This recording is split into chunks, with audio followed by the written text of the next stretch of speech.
Subhanaka la ilma lana illa ma 'allamtana innaka antal alimul hakim. Maha suci Engkau ya Allah. Kami semuanya manusia yang lemah ya Allah, yang tidak mengerti apa-apa kecualilah dengan ilmu yang telah Engkau ajarkan kepada kami ya Allah. Rabbi shrah li sadri wa yassir li amri wahlul 'uqdatam min lisani yafqahu qawli. Allahumma yassir wa la tu'assir bitamim bil khair.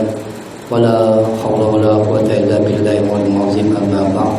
Yang saya muliakan Tuan Haji Zam selaku orang yang bertanggung jawab menjemput saya hadir ke sini, ya, kepada tuan-tuan imam, tuan-tuan Bilal, tuan kuasa yang memimpin surau ini, seterusnya muslimin dan muslimat yang dirahmati Allah Subhanahu wa taala. Pertama-tamanya kita merafakkan setinggi-tinggi rasa kesyukuran kehadirat Allah Subhanahu wa taala, kerana Allah Subhanahu wa taala masih lagi mengizinkan kita mendiami buminya ini. Masih lagi Allah Subhanahu wa taala dengan penuh kasih sayangnya, rahmatnya, memberi peluang kehidupan kepada kita. Inilah yang difirmankan oleh Allah Subhanahu wa taala, wa in ta'uddu ni'matallahi la tusuha. Dan jika kamu menghitung nikmat-nikmat Allah, maka akan lemahlah kamu untuk menghitungnya. Terlalu banyak nikmat Allah yang telah kita dapat, yang telah dianugerahkan kepada kita. Dan Allah Subhanahu wa taala menyambung firman-Nya itu, innal insana zalumun kafar. Sesungguhnya manusia itu yang ingkar terhadap perintah Allah, sungguh sangatlah mereka itu menempatkan diri mereka pada bukan tempat. Maka dengan itu bertuahlah, beruntunglah bagi tuan-tuan yang digerakkan kaki oleh Allah Subhanahu wa taala, yang dapat hadir ke rumah Allah, dapat kita menunaikan solat subuh secara berjemaah, dan seterusnya dapat kita duduk dalam taman syurga, iaitu mendengar fazakir inna fa'ati zikra sayazakkar may yakhsha. Maka peringatkanlah, kata Allah. Moga-moga peringatan itu akan berguna, dan nanti peringatan itu akan diambil oleh orang yang takut. Bagaimana yang dikatakan orang yang takut? Itu sifat orang mukminin yang ada perasaan takut kepada Allah Subhanahu wa taala. Kemudiannya takut amal ibadat kita itu tidak diterima oleh Allah. Itu di antara ciri orang-orang beriman. Maka dengan itulah, untuk menyelamatkan kita daripada ditipu oleh nafsu kita sendiri, yang ditipu oleh kehidupan duniawi kita, di mana 4 penghalang ketaatan, kata Imam Al-Ghazali rahimahullah ta'ala. Yang pertamanya dunia. Dunia akan menghalang seseorang itu daripada melakukan ketaatan, kalaulah dunia yang dikejarnya. Kemudiannya manusia yang jauh daripada mengingati Allah, manusia yang tidak mendapat hidayah taufik daripada Allah. Kalau kita menjauh, mendekati mereka, kita menggauli mereka, mungkin kita juga akan terjebak. Kemudiannya syaitan. Alhamdulillah, syaitan telah pun tertambat pada bulan Ramadan ini, tidak dapat lagi mengganggu kita. Tetapi bagaimana yang keempat? Yang keempat itulah yang disebut sebagai nafsu. Nafsu inilah yang begitu payah, yang begitu sukar untuk dikekang, yang begitu mengganggu kehidupan manusia itu. Kerana baginda Nabi SAW mengatakan, hufatul jannatul bil maqarih. Sesungguhnya syurga itu dikelilingi oleh sesuatu yang tidak mengujakan hawa nafsu. Adapun wahaqatun nari bi syahwat, neraka itu adalah sesuatu yang disukai oleh syahwat, yang disukai oleh hawa nafsu. Maka harus kita ingat, pertama sekali yang dicipta oleh Allah Subhanahu wa taala sebelum Allah mencipta akal kita, Allah mencipta nafsu terlebih dahulu. Apabila Allah mencipta nafsu lebih tua, nafsu lebih berpengalaman, dan nafsu akan mengawal akal. Kecualilah akal itu kita didik dengan agama, maka akal akan mengawal nafsu. Nafsu tidak suka mendengar peringatan. Nafsu tidak suka mengaji. Nafsu tidak suka berjemaah. Nafsu tidak suka mendatangi majlis ilmu. Malah nafsu juga akan seronok kepada perkara-perkara yang melalaikan kita daripada mengingati Allah. Jadi tadi dibacakan doa Allah na'udzubika minal hazan wa'udzubika minal qas. Ya Allah, ya Tuhanku, bantulah kami ini, jangan kami menjadi orang yang lemah dan orang yang tidak kuat. Ini agak membimbangkan fenomena di mana kita apabila di dalam rumah Allah kita menjadi hamba yang lemah, hamba yang tidak seolah-olah tidak bermaya. Padahal baru lagi kita bermula dalam kehidupan pagi yang segar.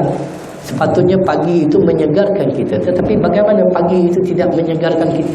Kerana nafsu. Nafsu suka kepada tidur. Nafsu tak suka untuk kita memujahadah. Kalau kita bandingkan nikmat-nikmat yang diperolehi oleh orang-orang terdahulu, Masya Allah, tabarakallah. Sini berapa rakaat tarawihnya?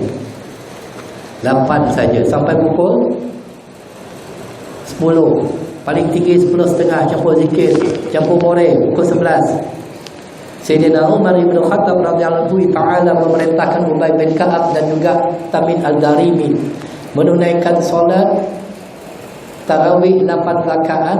Dikatakan imam bertongkat kerana lamanya qiyam sampai hampir terbit fajar. Itu di zaman salafus salih. Begitu kuatnya mereka beribadat kepada Allah, sedangkan mereka tidak mendapat nikmat sebagaimana yang kita dapat.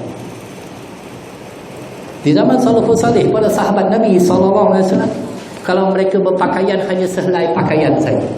Ketika mereka wafat, apabila ditutup kepala mereka, terdedah kaki mereka. Ditutup kaki mereka, kelihatan wajah mereka. Itu daifnya mereka, tetapi begitu kuatnya mereka beribadat kita. Dengan makannya, dengan duitnya, rumahnya, kehidupannya, Masya Allah, tabarakallah. Begitu menunjang sekali Allah bagi nikmat berbagai-bagai dengan kenderaannya. Tetapi apabila kita nak berzikir kepada Allah, kita nak menghadap Allah, kita berada di rumah Allah, kita menjadi orang yang paling lemah. Tidur.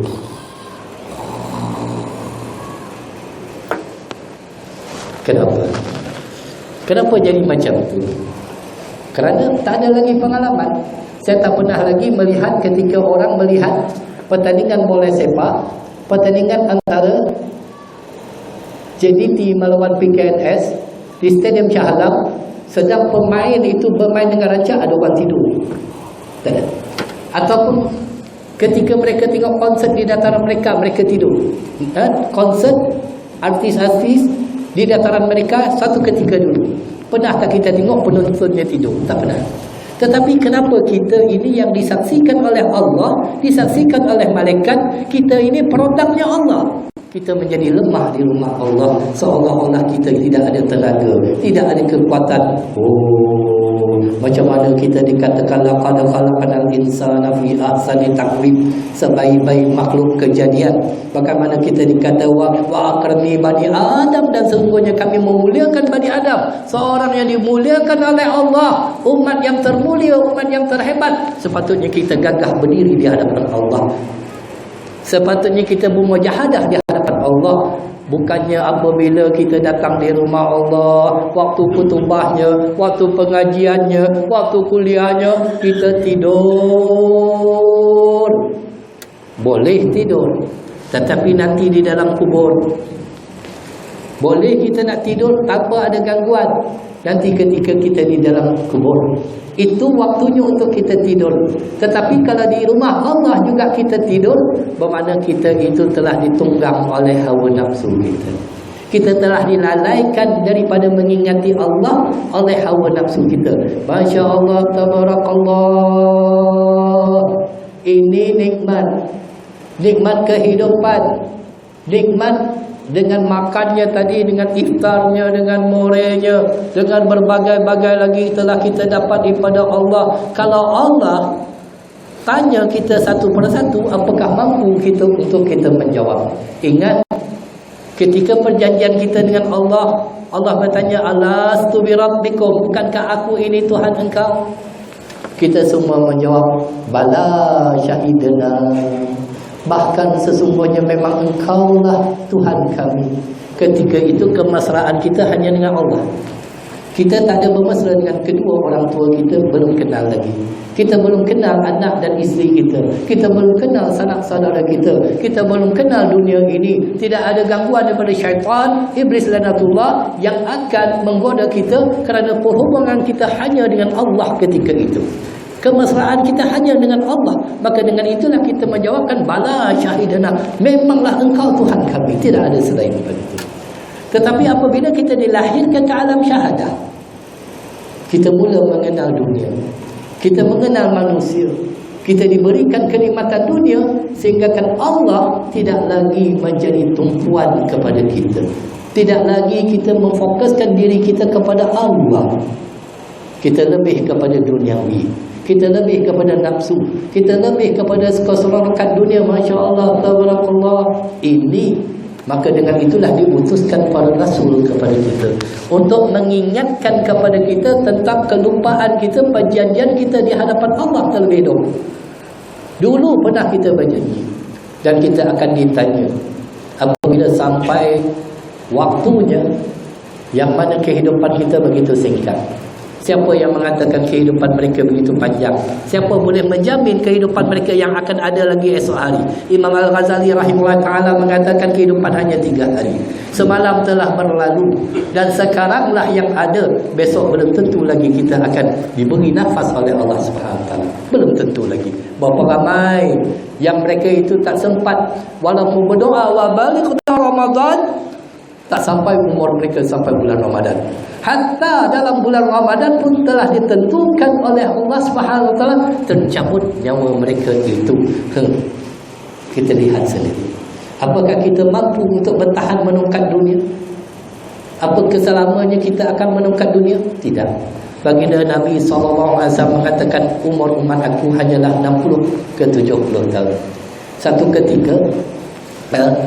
ketika Nabi Yakub alaihi salam, Nabi Yakub dia bersahabat dengan malaikat Israel, malaikat maut, kawan dia. Buat kawan malaikat maut. Satu hari diziarahi oleh malaikat maut. Nabi Yakub bertanya kepada Israel, wahai Israel, malaikat maut, kau datang ni nak cabut nyawa aku ke nak ziarah aku? Dijawab oleh malaikat maut, aku datang untuk menziarahi engkau. Boleh tak, kata Nabi Yakub, satu hari besok apabila engkau datang benar-benar kau datang nak cabut nyawa aku, kau hantar utusan kepada aku terlebih dahulu. Bagi tahu aku dulu, aku nak memperkemaskan diri aku. Aku nak mempersiapkan diri aku agar aku tahu, agar aku ready, siap sedia. Boleh, kata Israel, aku akan hantar utusan kepada engkau. Selang beberapa tahun datang lagi malaikat Israel kepada Nabi Yakub alaihi salam. Ditanya oleh Nabi Yakub alaihi salam, apa tujuan engkau datang? Engkau datang nak ziarah aku atau nak cabut nyawa aku? Apa jawab Israel? Aku datang nak cabut nyawa engkau. Bukankah engkau telah berjanji nak hantar utusan dulu terlebih dahulu kepada aku? Memang aku dah hantar utusan kepada engkau. Rambut engkau yang hitam dah menjadi putih, badan engkau yang tegap menjadi bongkok. Dulunya engkau kuat, bertenaga, tetapi tubuh badan engkau menjadi lemah. Itu tanda-tanda kematian hampir datang kepada kita. Tetapi kalau tanda-tanda itu telah ada kepada kita, kita masih lagi menjadi ghaflah dan nisyan, lengah dan lalai daripada mengingati Allah, maka kita tidak akan mendapat kebaikan di sisi Allah SWT. Ini seumpama pertandingan bola sepak. Kalau satu pasukan telah ketinggalan gol, satu pasukan lagi telah mendahului. Apabila hampir kepada perlawanan tamat, pasukan yang tinggal tadi akan melihat pengadilnya tengok jam. Tak lama lagi nak tiup whistle. Dia akan pulun, akan kejar untuk menyamakan kedudukan. Akan bersungguh-sungguh untuk menjaringkan gol. Kita ini dah banyak tinggal waktu remaja. Dah banyak tinggal daripada melakukan ketaatan sebagaimana orang-orang yang diberi nikmat oleh Allah SWT yang kita minta 17 kali setiap hari, ihdinas siratal mustaqim, bimbinglah kami ke jalan yang lurus, siratal ladzina an'amta alaihim, jalan orang-orang yang engkau bagi nikmat ya Allah, para nabi, para siddiqin, para salihin, orang-orang yang mendapat anugerah daripada engkau ya Allah. Kenapa kita tidak mengambil anugerah ini? Kenapa tidak kita memanfaatkan yang Allah bagi peluang kepada kita yang kita minta setiap hari 17 kali? Apa yang kita minta sebenarnya di hadapan Allah? Apakah kita itu bersungguh-sungguh minta kepada Allah? Apakah kita itu mempermainkan Allah? Itu sebab pentingnya untuk kita mempelajari, memahami setiap apa yang kita ucapkan di hadapan Allah. Itu sebab saya katakan tuan-tuan, pada hari ini ibadat bukan jadi ibadat lagi, tetapi telah menjadi adat. Telah menjadi adat. Datang saja bulan Ramadan, berduyun-duyun datang. Orang kata itu perkara biasa. Nanti setengah pada Ramadan hilang lagi jemaah. Itu perkara biasa. Itu bukan perkara biasa, itu perkara yang luar biasa, yang tak sepatutnya berlaku lagi. Kenapa kita mengatakan itu perkara biasa? Itu bukannya perkara biasa. Itu perkara yang mengaibkan. Kenapa kita nak tidur ni? Besok dalam kubur boleh tidur tak? Tanya pada diri kita. Itu sebab orang yang cerdik akan menghitung dirinya, bersiap sedia untuk amalan selepas daripada mati. Ini orang yang cerdik. Kita tak mahu. Dengan akal yang diberi oleh Allah SWT, kita tidak tahu membezakan antara yang hak dan yang batil, yang mana untuk kita mendahulukan, untuk kita mendapatkan kebenaran di sisi Allah SWT. Itu sebab tuan-tuan dan puan, jadikan akal kita itu yang boleh menguasai nafsu kita sendiri. Kerana nafsu ini kalau kita tidak menjaganya, maka Allah SWT akan melalaikannya. Wala tuti' man aghfalna qalbahu an zikrina wattaba'a hawa wa kana amruhu furta. Dan janganlah kamu mengikuti orang-orang yang telah kami lalaikan hatinya daripada mengikuti serta menurut hawa nafsunya. Jangan ikut orang ini yang telah dilalaikan oleh Allah SWT. Dan adalah keadaan itu amat nak melampaui batas. Di rumah dah tidur, di masjid tidur lagi, kuliah tidur lagi, khutbah tidur lagi. Itu melampau kata Allah. Kerana bukan pada tempatnya. Ini yang dikatakan itu innal insan tadi itu, sesungguhnya manusia suka meletakkan dirinya pada bukan tempatnya. Kalau waktu berlawanan bola sepak kita tidur, memang tidak wajar ketika itu untuk kita bermain bola sepak. Shopping di Sogo, di Kabda, di Maidin, kita tidur dekat shopping mall. Itu pun tidak wajar. Waktu itu untuk memilih barang-barang yang akan menjadi pilihan kita untuk kita shopping. Kalau di tepi pantai, untuk kita berhibur, pergi mandi manda, pergi berkelah, takkan tidur. Tidurnya di mana? Ada tilamnya, ada bantalnya, ada selimutnya. Tidur bismika ya wa amun. Itu kita tidur. Maka jangan sampai kita meletakkan diri kita pada bukan tempatnya. Rumah Allah bukan untuk kita tidur. Kerana daripada tidur itulah bala bencana. Seseorang yang memandu boleh menyebabkan kemalangan akibat tidur saja sekejap. Allah berhenti. Kecuaian tidur saja boleh menyebabkan seseorang itu hilang ingatan. Jadi macam mana kita mengatakan kita itu benar-benar mencintai Allah? Bagaimana kita itu nak menggapai maghfirah kasih sayangnya Allah? Kita dah masuk dah pada fasa yang ketiga. Fasa yang ketiga, perlepasan daripada api neraka. Itu sebab diajar oleh Nabi SAW. Setiap kali waktu subuh dan maghrib kita minta Allah ma'ajini minan nar sebanyak 7 kali, tertutup 7 pintu neraka, agar kita itu selamat daripada api neraka. Jangan dikerat-kerat jadi 3. Ini bulan Ramadan, inilah banyak orang kerat-kerat amalan. Sebabkan nak iftar, lepas bagi salam, istighfar, Fatihah doa, tak baca lagi wirid-wirid yang warid daripada hadis Nabi SAW. Sedangkan semuanya ada jaminan daripada Rasulullah SAW. Kenapa kita tidak yakin dengan seorang insan yang mulutnya tak pernah berdosa, yang digelar Al-Amin oleh orang-orang kafir Quraisy, bukan orang Islam, orang kafir Quraisy yang mempercayai Nabi. Kita orang Islam tak percaya kepada Rasulullah. Nabi SAW mengatakan subuh dan maghrib hendaklah kalian selepas daripada solat, sebelum melipatkan kedua kaki, membaca la ilaha illallah wa la syarikalah lahul mulku wa lahul hamdu yuhyi wa yumiitu wa ala kulli syai'in qadir 10 kali. Satu zikir ditulis 10 kebajikan, dihapuskan 10 kejahatan, tidak akan ditimpa musibah yang tidak digemarinya, tidak akan diganggu oleh syaitan. Seandainya dia mati pada malamnya, tidak akan dicatat dosa baginya.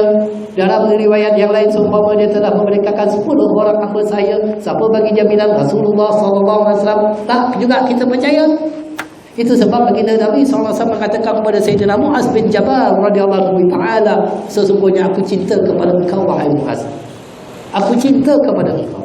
Maka diberi hadiah oleh Nabi SAW, Allahumma ala zikrika wa syukrika wa husni ibadatik. Ya Allah, ya Tuhanku, bantulah aku untuk berzikir dan bersyukur kepada engkau ya Allah, agar kita dapat berzikir. Mulut untuk berzikir, tetapi kalau mulut tidak boleh berzikir, Masya Allah, tabarakallah, apa guna Allah mencipta mulut kita? Apa guna Allah mencipta telinga kita kalau telinga kita tidak boleh menerima nasihat dan tujuh ajar? Apa guna Allah melangkahkan kaki kita kalau kaki kita melangkah ke tempat yang tidak diredai oleh Allah Subhanahu wa taala? Ingat, semuanya akan dihitung nanti di hari kiamat. Kita tidak akan terlepas.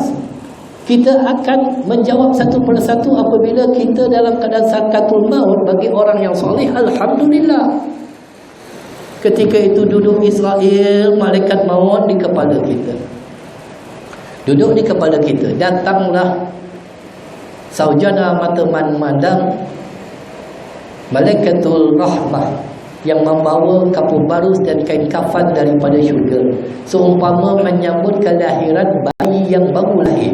Kerana di alam roh dulu, yang di alam roh telah menunggu roh-roh terdahulu. Dah tunggu dah kita nak balik kampung.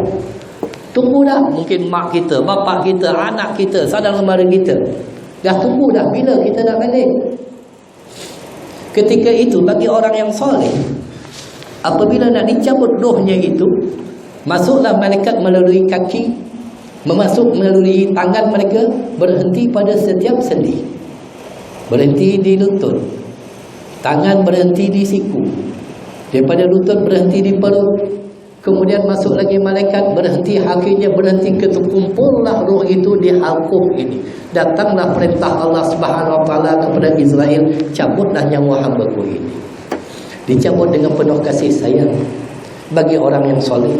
Walaupun dengan penuh kasih sayang dirasakan kesakitannya seumpama dibelah dengan pedang sebanyak 700 kali. Dikatakan yang bangkit yaumul masyar, ketika nak pergi ke yaumul masyar besok, masih lagi terasa kesakitan sakaratul maut tersebut.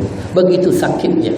Dikatakan oleh Nabi Musa alaihissalam seumpama burung yang hidup sedang digoreng di dalam kuali. Masya Allah, itu dengan kasih sayang. Siapa nak mati, tuan-tuan? Siapa berani nak menghadapi mati? Semua orang takut nak menghadapi mati. Kita akan menghadapi. Tetapi bagi orang soleh akan datang firman Allah, ya ayyatuhan nafsul mutmainnah irji'i ila rabbiki radiyatan mardiyah fadkhuli fi ibadi wa dkhuli jannati. Seronok dia kerana telah dilihatkan syurga baginya, tempatnya telah dilihatkan. Ini bagi orang yang soleh, suka mengaji, suka tadarus, suka mendengar majlis ilmu, mendampingi para ulama. Masya Allah, tabarakallah. Ini orang yang soleh. Kemudiannya akan turun juga malaikat Jibril alaihi salam, ketua kepada malaikat, sebagaimana ketika sakitnya sakaratul mautnya yang berlaku kepada Sayyidatina Khadijah radhiyallahu taala. Baginda Nabi SAW mendapat dia daripada bilik di luar, menjenguk Sayyidatina Khadijah di bilik keluar. Nanti masuk lagi bilik, keluar lagi rumah, masuk lagi, keluar, besar lagi. Sampai di luar bertemu dengan Jibril alaihi salam. Maka malaikat Jibril alaihi salam mengatakan kepada Rasulullah sallallahu alaihi wasallam, khabarkan kepada Khadijah bahawa Allah berkirim salam. Allah kirim salam.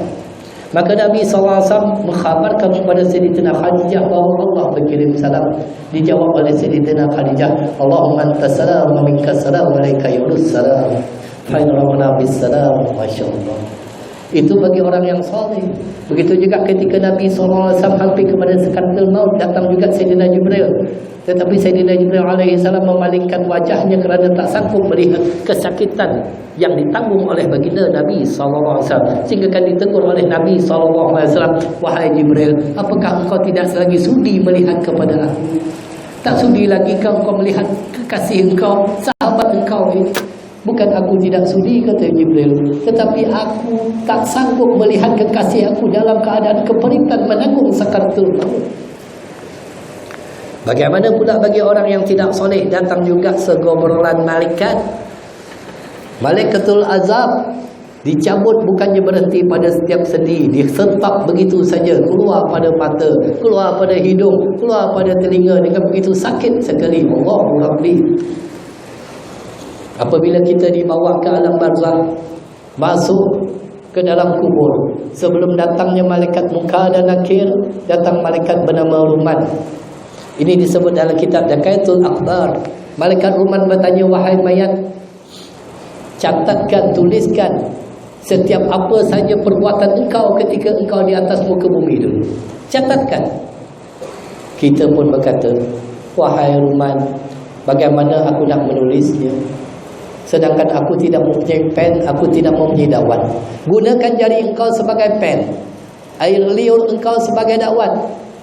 Di atas apa untuk aku menulis? Dirobek, dicari kain kafan kita, nah, tulis kau. Ketika itu tak berani kita menulis, kita mengatakan kepada malaikat Ruman, wahai malaikat, sesungguhnya aku malu untuk menulis setiap perbuatan aku ketika aku di atas muka bumi. Apa dijawab oleh malaikat Ruman? Engkau malu di hadapan aku, tetapi engkau tidak pernah malu di hadapan Rabbul Jalil. Kau tak pernah malu di hadapan Allah. Dipukul dengan tongkatnya. Ketika itu terbenam kita merayu kepada-Nya, wahai malaikat, bangkitkan aku akan tulis. Kita pun tulis satu persatu, bermula daripada amal terbaik, amal perbuatan yang baik kita. Sekian-sekian hari bulan, jam-jam sekian, jam 4 pagi, 26 hari bulan, aku datang qiyamul lail, solat sunat tasbih. Sekian-sekian hari bulan, aku masukkan RM5 dalam tabung surau. Sekian-sekian hari bulan, aku tolong hantarkan kuih si fulan. Sekian-sekian hari bulan, aku tolong si fulan hantarnya ke hospital. Itu semua kebaikan kita tulis. Sampai kepada keburukan kita tak berani menulis. Tak berani kita menulis tentang keburukan. 26 hari bulan, ada kuliah di Surau Al-Hidayah, aku tidur. Tak berani kita tulis. Tak berani kita tulis masa tu. 26 hari bulan, dilaungkan azan, hayya 'alas solat, hayya 'alas solat. Aku tak peduli dengan azan tu, aku buat tak tahu ya. Aku duduk ke rumah. Itu semua besok kita tulis. Akan bersaksi segala-galanya tentang kehidupan kita ini tidak lama. Seumpama kalau kita daripada pinggiran ombak ini pergi ke Kedah, berhenti di R&R Juru, katakan kita berhenti dekat Juru sana tu, di mana saja R&R yang kita berhenti, yang paling tidaknya kita akan berhenti mungkin untuk makan, mungkin untuk solat, mungkin untuk buang hajat, buang air besar, buang air kecil, itu saja. Dah selesai tu, kita pun hidup kita jalan. Itulah kehidupan dunia kita. Sebentar saja, sekejap saja kehidupan dunia. Tapi yang sekejap itu kalau kita tak memanfaatkannya, maka kita tidak akan mendapat kebaikan di sisi Allah Subhanahu Wa Taala. Kerana setiap detik itu begitu berharga. Apatah lagi dalam usia yang telah pun masuk kepada yang 40-an, 50-an, 60-an. Ini matlamat untuk kita menuju akhirat.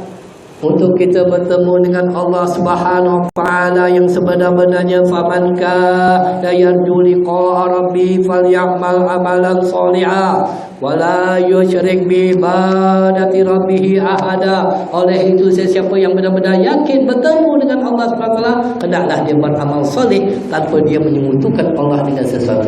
Ini orang yang yakin akan bertemu dengan Allah. Kalau kita tak yakin, kita buat apa suka kita. Kita tak yakin. Kalaulah datanglah malaikat Israel kata, Tuan Haji Zam, awak besok saya terpaksa ambil nyawa awak. Agak-agak Tuan Haji buat apa Tuan Haji? Agak-agak nak sibuk tak main bola, tengok gusti, tidur. Tak akan tidur kita. Kita dah tahu dah kematian kita. Seumpama orang yang nak dihukum gantung mati, dia takkan tidur. Dia akan bermunajat di hadapan Allah kerana tahu kematian sudah sampai kepada dia. Disebabkan kita tak yakin kematian itu, kita rasakan kita akan hidup sampai hari raya Idul Fitri. Kita merasakan kita hidup lagi selama-lamanya. Maka dengan itulah kita menjadi orang yang lemah. Kita tidak mempedulikan apa saja nasihat, teguran dan sebagainya. Allahu Rabbi. Ingat kita itu akan bertemu dengan Allah. Kita akan dihisap satu-satu. Kita tidak akan terlepas tentang macam mana kita nak menghadap di hadapan Allah. Kekuatan apa yang ada pada kita. Kita tanya diri kita, apa kekuatan yang kita ada untuk menegakkan agama kita? Untuk menegakkan agama dalam diri kita pun kita tak mampu. Bagaimana kita nak menegakkan agama untuk keluarga kita, anak kita, isteri kita? Allahu Rabbi. Isteri belum aku suruh lagi menutup aurat, anak belum lagi aku suruh dia sembahyang, tak pernah satu huruf pun aku mengajar Al-Quran kepada anak aku, tidak pernah aku larang dia melakukan kemungkaran, tak pernah aku suruh dia solat. Itu semua akan kita jawab. Kita tidak akan terlepas. Itu sebab amanah yang Allah letakkan kepada kita. Jangan ingat rasa seronok kita mempunyai keluarga tuan-tuan. Tetapi semuanya itu akan menjadi tanggungjawab kita di hadapan Allah besok. Kita akan ditanya. Kita tak lepas sendirian saja. Bagaimana boleh kita menyelamatkan diri kita kalau kita masih lagi membiarkan mereka dalam kelalaian, tidak kita pedulikan. Sedangkan diri kita pun masih belum selamat. Allahu Rabbi. Ingat, tanggungjawab itu begitu besar di sisi Allah. Cukup besar. Hidup ini bukan semata-mata untuk hidup berseronok, tuan-tuan. Bukan sahaja untuk kita berehat. Dunia ini untuk kita ibadat, bukan untuk kita berehat. Tak ada masa dah untuk berehat kita ni sebenarnya. Tak ada masa dah. Kita dah tak ada masa lagi dah. Yang janggutnya dah putih, yang rambutnya dah putih, dah hampir dah tubuh badannya akan diselimuti oleh kain putih. Ketika itu tak mampu lagi dalam melakukan apa-apa.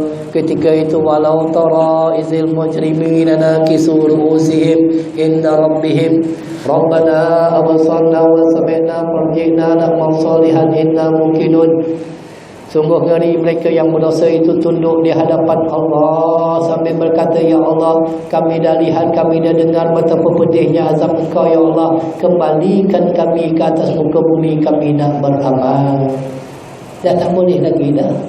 Tak boleh lagi nak beramal. Sekaranglah untuk kita menjadikan diri kita itu benar-benar mujahadah di hadapan Allah.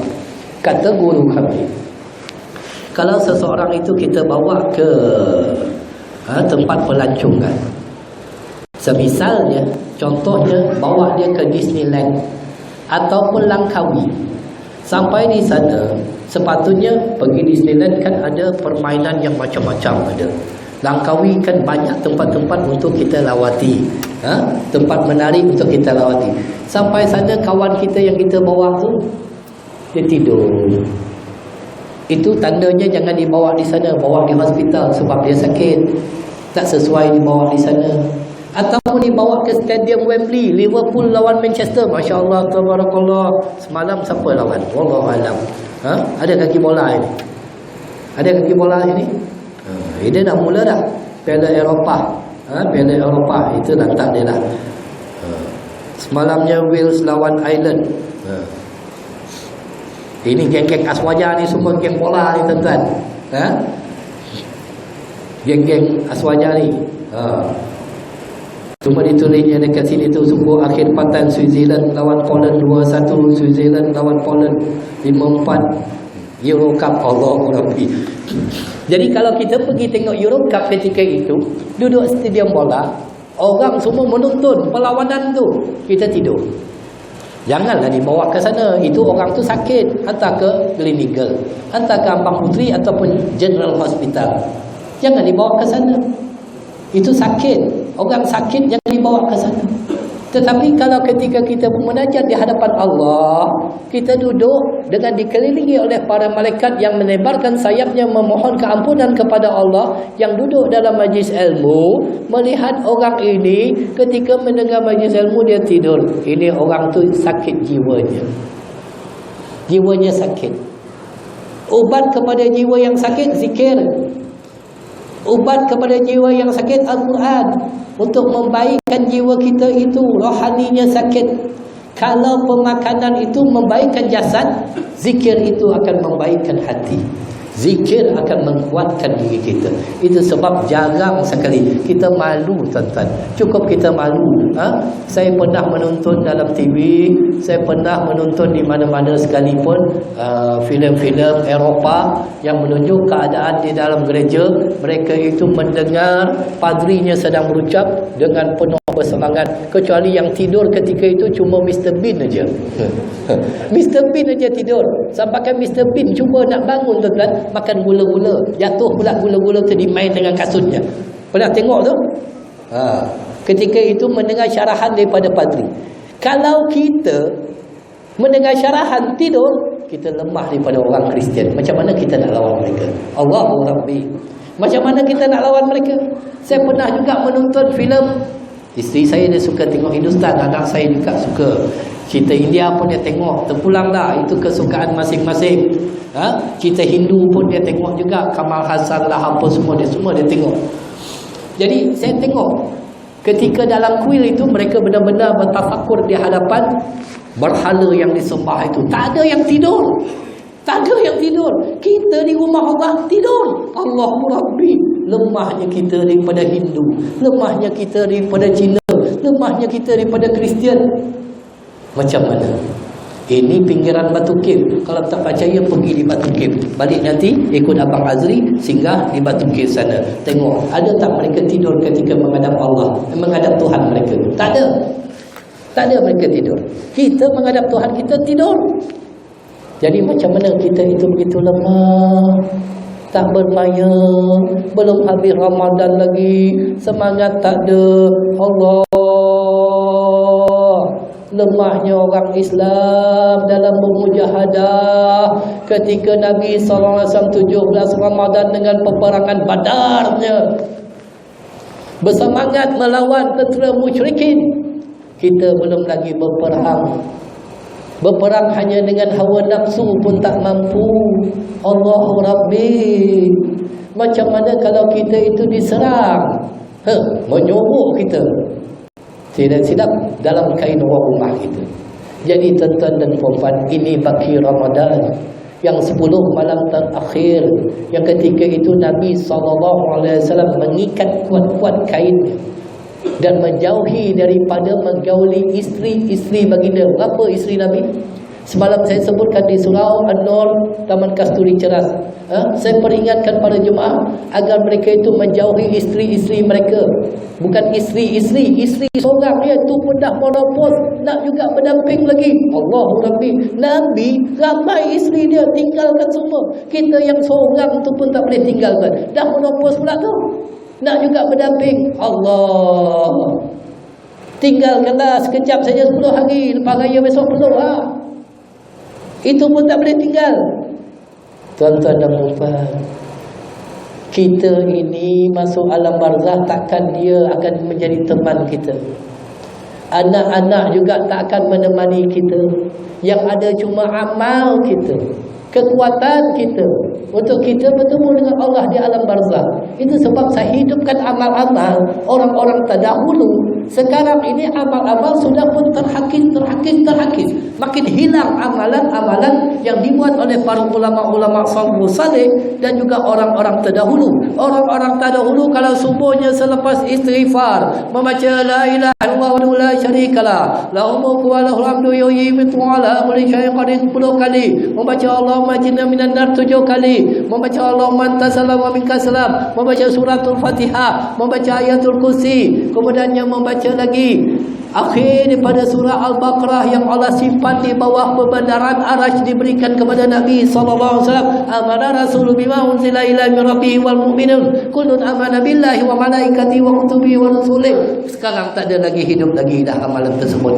Kemudian membaca tasbih, tahmid dan takbir yang ditutupi dengan la ilaha illallah wa la syarikalah lahul mulku wa hamdu yuhyi wa ala kulli syai'in qadir, yang menjadikannya 100, yang jaminannya terhampun dosa sebanyak buih lautan pun ditinggalkan oleh umat Islam ketika hari Jumaat. Hari Jumaat dah hitung tasbih subhanallah subhanallah subhanallah subhanallah selepas depan solat.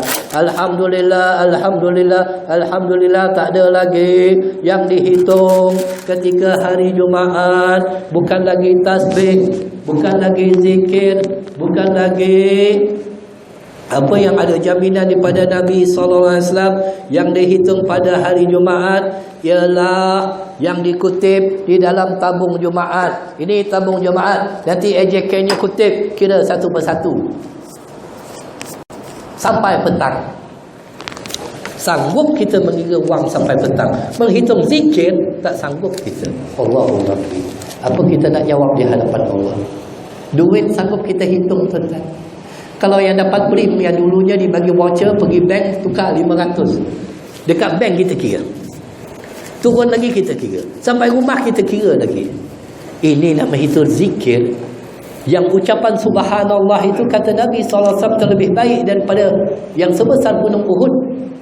Nabi SAW mengatakan kepada sahabat, tidakkah engkau boleh beramal sebesar gunung Uhud ya Rasulullah? Kami tidak akan mampu untuk beramal sebesar gunung Uhud. Nabi SAW mengatakan ucapan subhanallah, alhamdulillah, Allahu Akbar, la ilaha illallah lebih besar daripada gunung Uhud. Malah ucapan subhanallah itu terlebih baik daripada dunia dan seisinya. Salah seorang ulama besar di Tarim mengatakan, kalau aku tahu ucapan subhanallah aku yang satu itu diterima oleh Allah SWT, akan aku jamu penduduk Tarim dengan makanan-makanan yang lezat. Allahu Rabbi, besarnya ucapan subhanallah, tak mampu untuk kita mengucapkannya. Ingat, inilah ahli kubur itu nak bangkit sesaat dengan Allah. Ya Allah, ya Tuhan kami, bangkitkan kami sesaat untuk kami mengucapkan subhanallah. Maha suci Allah, Allah yang menyucikan zat Allah, yang kita menyucikan zat Allah. Subhanaka azimi wa bihamdi, subhanaka ala wa bihamdi. Allah menyucikan zatnya. Subhanallazi asra bi 'abdihi lailan minal masjidil haram ila al masjidil aqsa. Maha suci Allah yang memperjalankan hamba-Nya abdi. Sifat hamba itu iaitu sami'na wa ata'na, dengar dan taat itu hamba. Hamba yang benar-benar taat. Kalau yang tak dengar itu bukan hamba. Seumpama seseorang yang mempunyai hamba ataupun mempunyai orang gaji yang dipanggil bibi. Bibi, panggil dalam bilik. Bibi, kita kan ada orang gaji. Bibi, tiba-tiba bibi dalam bilik itu sibuk main WhatsApp, main handphone, baca surat khabar ataupun tengah main Facebook. Bebe, kita panggil. Dia buat tak tahu je. Ataupun kita ada pekerja, kita panggil, Mat, Mat, pekak ke tak dengar ke Mat? Gaji kau aku bayar, takkan kau tak datang? Bibi, saya yang bagi tempat perlindungan kepada engkau. Saya yang ambil awak bekerja dan saya bagi bilik itu dan bagi kau makan. Takkan tak dengar? Allah panggil, hayya 'alas salat. Woi, pekak ke? Tak dengar ke? Aku bagi kau kehidupan. Aku bagi kau Kesihatan, aku bagi engkau makan, aku bagi engkau air, aku bagi engkau anak isteri. Banyak aku bagi, kau tak dengar ke aku panggil? Kita kan terasa kan, kalau nak dalam satu taman itu ada orang buat walimatul urus, satu taman itu ada satu rumah buat walimatul urus, kita itu tidak dijemput. Yang lain semua dijemput. Yang daripada jauh pun kawan-kawan dijemput, kita tak dijemput. Kita akan terasa hati kita, kenapa dia tu dah lupakan aku ke?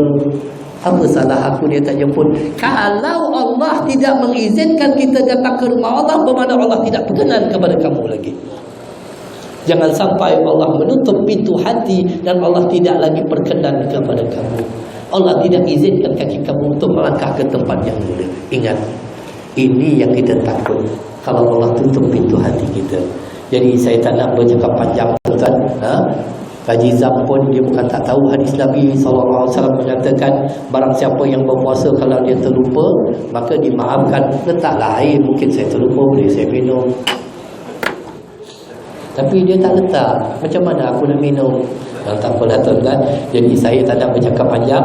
Kita pun mujahadah tuan-tuan. Sikit lagi, 10 hari saja lagi. Rebutlah Lailatul Qadar. Jangan pergi lain Al-Qamdar. Muslimat, Qamdar tu tinggalkan, tak payah pergi. Lailatul Qamdar tu tak payah. Walaupun tawarannya murah, 50 sen sehela pun kainnya, tak payah peduli. Ambil tawaran daripada Allah lebih besar lagi. Tawaran daripada Allah lebih lagi bernilai tinggi. Rebut peluang kita, membajahadah.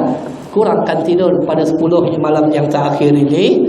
Kemudiannya lepas raya nak tidur, tidurlah kuat-kuat. Sekarang ni lah waktu untuk kita memujahadah, untuk merebut Lailatul Qadar. Mungkin kita akan mendapat Lailatul Qadar dengan mengucapkan Bismillahirrahmanirrahim. Subhanallah, yang terlebih baik daripada 1000 bulan. Bukan 1000 bulan 83 tahun. 83 tahun, ada orang beramal 83 tahun? Tak ada. Umur 83 tahun ada, beramal tak ada. Kerana orang Arab tu mengatakan yang banyak itu 1000. Ini yang banyak, terlalu banyak, tak terhitung nilainya. Kalau subhanallah kita itu diterima oleh Allah, bermakna kita orang yang beruntung. Jadi rebutlah peluang ini yang sisa bagi Ramadan. Mungkin kita tidak akan bertemu dengan Ramadan yang akan datang. Kita lihat menyorot kembali 4 tahun, 5 tahun, 3 tahun, 2 tahun, 1 tahun yang lepas, ramai dah sahabat-sahabat kita telah pun dijemput oleh Allah SWT. Azza wa billahi taufiq. Sallallahu ala sayyidina Muhammad wa ala alihi wa sahbihi ajma'in. Subhanaka rabbil izzati amma yasifun. Wassalamu ala al mursalin walhamdulillahi rabbil alamin. Taqabbalallahu minkum.